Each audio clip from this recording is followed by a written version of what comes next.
हरियाणा की राजनीति में इन दिनों एक बड़ा सियासी हंगामा मचा हुआ है। ये मामला जुड़ा है केंद्र राज्य मंत्री और गुरुग्राम से बीजेपी सांसद राव इंद्रजीत से। राव इंद्रजीत पर झूठी खबरें चलाना अब 3 यूट्यूब चैनलों को भारी पड़ गया है। इन चैनलों पर उनकी छवि को नुकसान पहुंचाने और झूठी अफवाह फैलाने के आरोप लगे हैं। अब इन चैनलों के खिलाफ पुलिस ने एफआईआर दर्ज कर ली है। आइए इस पूरे मामले को परत दर परत समझते हैं और ये भी जानने की कोशिश करते हैं कि वो कौन सी अफवाहें थी जिस पर ये एक्शन लिया गया। नमस्कार, आप देख रहे हैं न्यूज टाइम में, आपके साथ तनु चतुर्वेदी। चलिए इस खबर को विस्तार से समझते हैं। पिछले कुछ दिनों से यूट्यूब पर कुछ खबरें वायरल हो रही हैं। इन खबरों में दावा किया जा रहा है कि राव इंद्रजीत जल्द ही कांग्रेस में शामिल होने वाले हैं। इतना ही नहीं, कुछ यूट्यूब चैनलों ने तो इसकी तारीख तक तय कर दी है। इन खबरों ने राजनीतिक गलियारों में हलचल मचा दी है। लोग हैरान थे कि क्या वाकई बीजेपी का एक कद्दावर नेता और केंद्रीय मंत्री पार्टी छोड़ रहा है। ये झूठी खबरें जिन यूट्यूब चैनलों पर दिखाई गई उनके नाम हैं हिंदुस्तान नाउ, हरियाणा रथ रेवाड़ी और खबरी जी। इन चैनलों पर केवल खबरें ही नहीं चलाई गई बल्कि बकायदा डिबेट भी किए गए, जिसमें पैनलिस्ट आकर चर्चा करते थे कि राव इंद्रजीत अब बीजेपी से नाराज हैं और जल्द कांग्रेस में शामिल होंगे। जब ये बात राव इंद्रजीत तक पहुंची तो उनके पीए नरेश कुमार ने इस मामले को गंभीरता से लिया। उन्होंने रेवाड़ी के रामपुरा थाने में इन तीनों यूट्यूब चैनलों के खिलाफ एफआईआर दर्ज करवाई।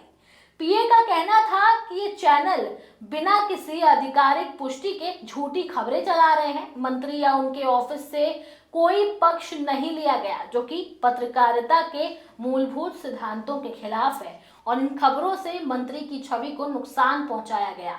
ये सोची समझी साजिश लगती है। राव इंद्रजीत के पीए ने रेवाड़ी एसपी को दी गई शिकायत में कुछ अहम बातें कही हैं।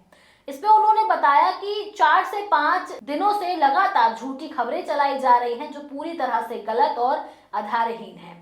इन यूट्यूब चैनलों ने इस झूठी खबर पर डिबेट भी किए, जिससे जानबूझकर छवि खराब की गई। मंत्री के ऑफिस से संपर्क नहीं किया गया और ना ही खबर चलाने से पहले उनका पक्ष जानने की कोशिश की गई। इसके साथ ही सरकार द्वारा तय की गई मीडिया गाइडलाइंस का उल्लंघन किया गया।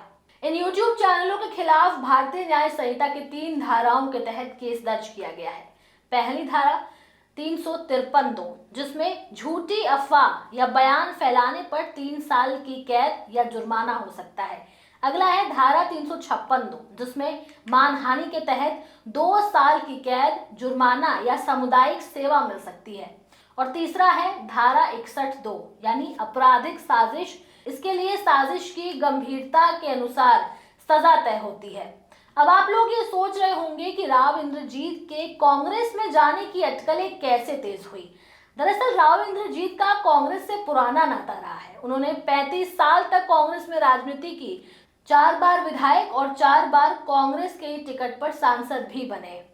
लेकिन 2014 से पहले जब हरियाणा में भूपेंद्र सिंह हुड्डा मुख्यमंत्री थे, तब राव इंद्रजीत की हुड्डा से अनबन हो गई। एक पॉडकास्ट में खुद राव इंद्रजीत ने खुलासा किया था कि मैं अपने इलाके के काम लेकर भूपेंद्र हुड्डा के पास गया था। मैं आधे घंटे तक उनके सामने बैठा रहा, लेकिन उन्होंने मेरे काम पर ध्यान नहीं दिया और उठकर चले गए। मैंने उन्हें रोका तो उन्होंने अफसर से कहा कि इनके बारे में बाद में बात करेंगे। मुझे बहुत बुरा लगा। इसके बाद राव इंद्रजीत ने कांग्रेस छोड़ दी और बीजेपी में शामिल हो गए। 2014, 19 और 24 तीनों बार वो बीजेपी से सांसद बने और केंद्र में मंत्री भी हैं।